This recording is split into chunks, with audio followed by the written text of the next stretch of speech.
Certain experiences in our lives give us the tools for survival that we may not have otherwise learned.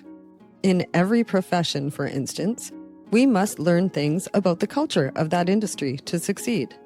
These are not rules or guidelines. They are hard-learned skills, honed through repetition and reward.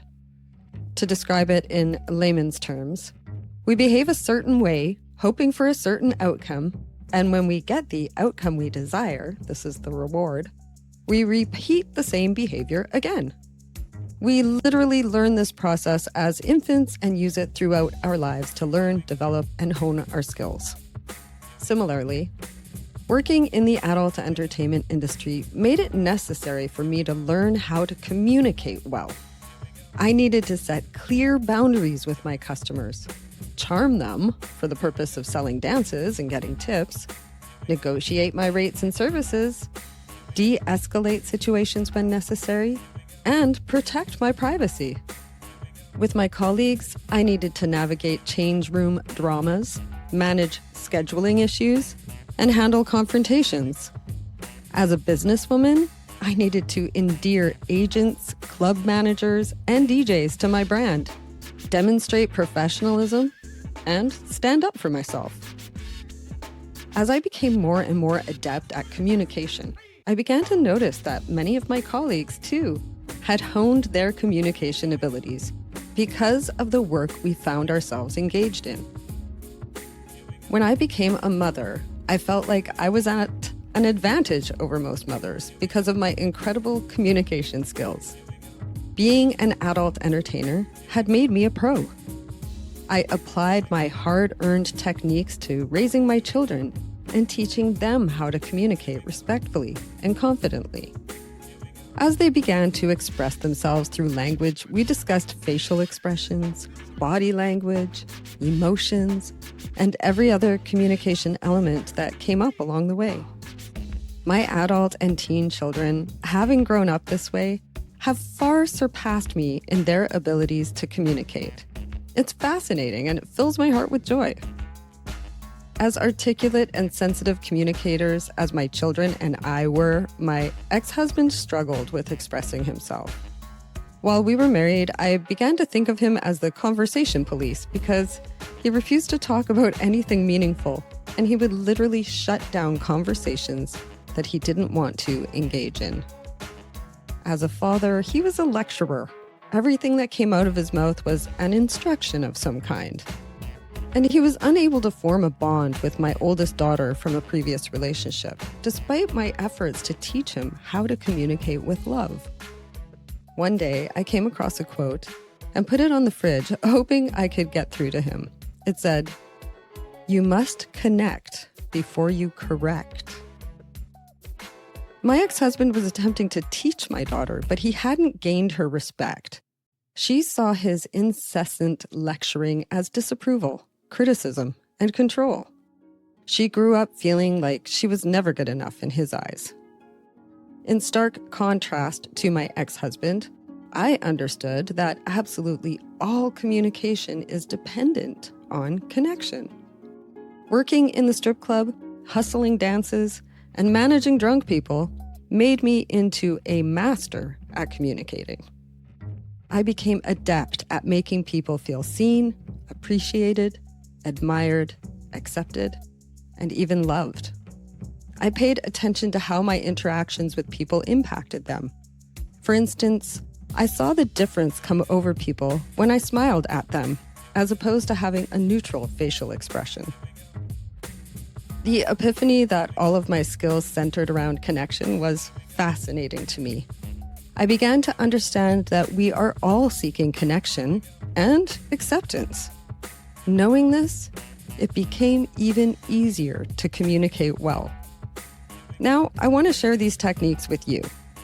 The best part is that they're simple skills that don't require you to memorize anything. And the first one is, be relatable. In order to create a connection, we must feel we can relate to the person we're trying to communicate with, and we must also be relatable to them. The one thing we all have in common is our humanity. Therefore, the first thing I do when I want to create a connection with someone is I intentionally see the humanity in them. I don't focus on their outer appearance, although that can give me clues about them and also opportunities to relate. Like, I love your red shoes. I try to focus on the fact that they are a person with joys and sorrows, the ability to love and to have their hearts broken, someone who deserves respect, love, and compassion. Other ways to be relatable are by expressing empathy for another person's struggle, sharing our own personal stories, demonstrating vulnerability, and displaying true happiness for another person's success. Speak with your body. There's nothing more powerful at disarming people and making people feel safe with us than a genuine smile that reaches our eyes. Children flock to teachers who smile and cower from teachers who frown. Our facial expressions truly matter when we communicate with people. Sometimes a smile is inappropriate. We obviously shouldn't smile when someone is crying, nor when someone is lashing out at us in a threatening manner. Many situations require us to communicate without smiling, but in every possible case that doesn't involve grief or confrontation, a smile is a beautiful sight. If you are insecure about your smile for any reason, I urge you to make it a priority. Save up money to get your teeth fixed. Purchase teeth whitening strips. Learn to smile in the mirror with your lips closed, but a smile that reaches all the way up to your eyes. Wear lipstick, or do whatever it takes for you to start getting comfortable smiling at people. Other body language techniques that create connection are make eye contact when you speak. It makes the person you're speaking to feel important to you. Nod and tilt your head to demonstrate understanding and interest when you're spoken to. Give them your full attention. Ignore your phone and all other distractions. And hold yourself confidently. It's as simple as learning good posture. We must not apologize for existing by slouching into ourselves. Each of us has the same right as every other human to be seen, appreciated, admired, accepted, and loved. Pay attention to tone. We've all known someone who speaks with a condescending tone of voice. No matter how neutral their words are, their tone implies we are stupid or inferior in some way. People who have been spoken down to for years experience this kind of treatment as emotional abuse. It fucks us up. Creating a connection with someone requires that we show equality and respect through our tone of voice. People who cannot learn to speak in respectful tones are doomed to insult others for the rest of their lives. The way we deliver a message is often more important than the message itself. Fascinate yourself. When we see each unique human being as someone who can potentially fascinate us with their individual brilliance, it's amazing what we can learn. When someone honors me by sharing something personal about themselves, I begin to see the fascinating person beneath the public persona. We all have a personal side that represents the monumental moments of our lives. We are survivors, achievers, dreamers, masters of our crafts, and leaders in our industries. Our life experience gives each of us a different kind of brilliance that can only be uncovered when we willingly share ourselves with others. I find each person's unique brilliance to be fascinating, and I am grateful when someone willingly shares those fascinating personal aspects of themselves with me. People can tell when we genuinely find them interesting. It's a powerful and exciting way to create connection with those we are communicating with. Seek understanding.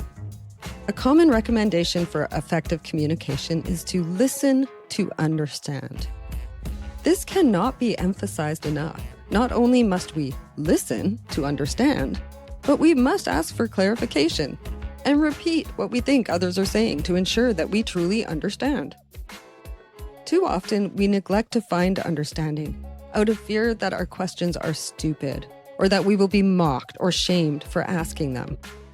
We must ask our stupid questions bravely and confidently and be willing to be mocked or shamed.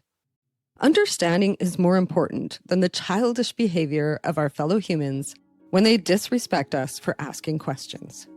Seek always to clarify. As long as you are respectful, any derision you experience is a reflection of them, not you. Avoid negative assumptions. When a person is not good at communicating with me or their body language or behavior is confusing, I try not to take it personally. I avoid assuming that I've caused their behavior somehow. Jumping to conclusions about what they might be thinking is a waste of emotional energy. Instead, I give them the benefit of the doubt. I assume that they are going through something that has nothing to do with me. If needed, I imagine scenarios that could explain their behavior without it being negative towards me. By doing this, I save myself a lot of emotional energy and time. I've gotten so good at this that after someone is rude to me, I almost immediately forget about it. I assume they're having a bad day and it has nothing to do with me. Eventually, it will come out if it did have something to do with me, and I can deal with it then. There's no sense stressing about it in the meantime. Practice the pause. Often, we feel the need to fill up every empty space with sound. This need for constant sound between syllables has led to a lot of ums and you knows. Believe me, I am one of the worst offenders. Toastmasters tried to tame me, but I'm still a work in progress. However, I have learned the power of the pause between responses. When someone asks me a question or says something that I need to consider, I employ the pause to great effect. Sometimes I even rub my chin to show them that I am in thought. The pause can lead to all kinds of treasures. I can calm myself if needed during the pause. The person I'm talking to might offer something more personal in the pause. They may expose a lie by the words they use to fill up the pause. My pause may give them a feeling of self-importance because it shows that I'm meaningfully considering what they have said. Or it may throw them off if they have bad intentions and are expecting a different reaction. The pause is extremely powerful, as you can see. Confront with love. It's harder to do with people who are in our day-to-day lives because they're more likely to trigger our emotions. But with those who haven't ever shared our bed or bathroom, it's easier to handle confrontations with love. I try to do it with strangers and loved ones. It sounds crazy because how do you confront a hostile person with love? I will tell you how. Confronting with love requires you to ask yourself, what is the most loving way that I can respond to this conflict? Obviously, a loving solution wouldn't involve screaming, name-calling, blaming, or violence. A loving solution would involve trying to understand the other person's perspective, speaking with respect and using non-hostile language, and remaining calm even when you must assert yourself. If someone violently attacks you, I suggest that you beat the shit out of them. But if the confrontation is non-violent, lead with love. You will be amazed at the results. Love everyone, but trust very few. An important thing to remember when trying to create connections with those we are communicating with is that we must take care not to share too much. Disclosing too much personal information is not only dangerous, but it opens us up to re-traumatization. Sometimes, like in the case of post-traumatic stress disorder, or PTSD, we can't help but tell our trauma stories on loop. It is part of healing that we need to feel validation from others about our trauma. Telling our story over and over allows us to get the validation we desire, and it also desensitizes us to it. But this only works in an environment of healing. If we are not validated, or if we continually live in the pain rather than deliberately moving through it, healing cannot take place. Disclosing our traumas is best saved for people who truly and deeply care about us and our healing. Remember, connection is possible without sharing the rawest parts of ourselves with unsafe people. Your emotional safety must always come first. Offer continuous reassurance. You can never make someone feel too safe or too loved, too precious, too valued, or too worthwhile. As humans, we often look for reassurances. Does our boss appreciate us? Does our spouse find us attractive? Is my conversation boring? Am I imposing? Whatever insecurity we are facing at the moment, reassurance is always welcome. Look for opportunities to reassure people whenever possible. Let people know with words and body language that they're important to you, even if it's only for the moment that you're crossing each other's path. Reassurance is the safety net we all need when we're feeling fragile. Offer it abundantly to facilitate spectacular lines of communication with others. The majority of these suggestions for communicating effectively are techniques we can easily practice and master. They do not require fancy wording or well-planned speeches. They only require decency, respect, kindness, and a willingness to create a connection. Nurturing these skills will lead to deeper relationships, stronger friendships, closer bonds with our loved ones, more successful careers, and less fear of confrontation. Good communication is the most important skill to have in a romantic relationship. It changes everything for the better. If we want amazing relationships with our partners, connection and communication are the primary ingredients we need to get us there.